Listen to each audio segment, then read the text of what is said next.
Hey everyone, I just want to announce before we start the video that I have a new preset pack live on my website. This pack is called the Analog Pack, and it's inspired by different film stocks, and it's optimized for Fujifilm RAW photos. However, you can use these with non-Fujifilm photos, so if you don't have a Fujifilm camera, don't worry. I'll be using these presets on the photos for this video, so you can get a little idea of how these presets look.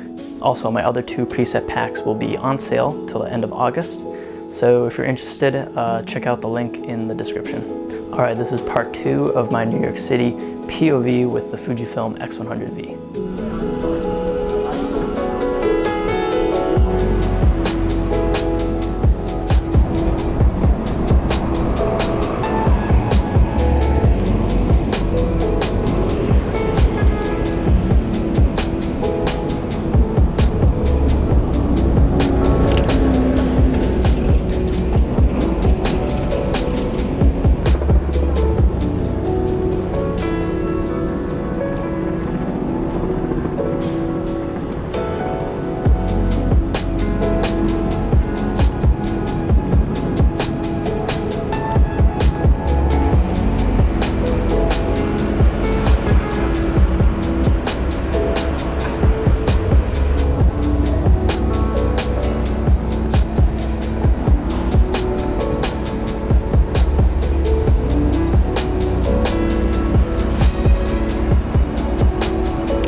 I was waiting for him to walk by me. He says no photos, but he dresses like crazy. It's the people who dress like that say no photos, right? I know, he has pink, he has turquoise. It's screaming, take my photo. Yeah, So. he has very weird, not weird, but very colorful, put it that way.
Bye.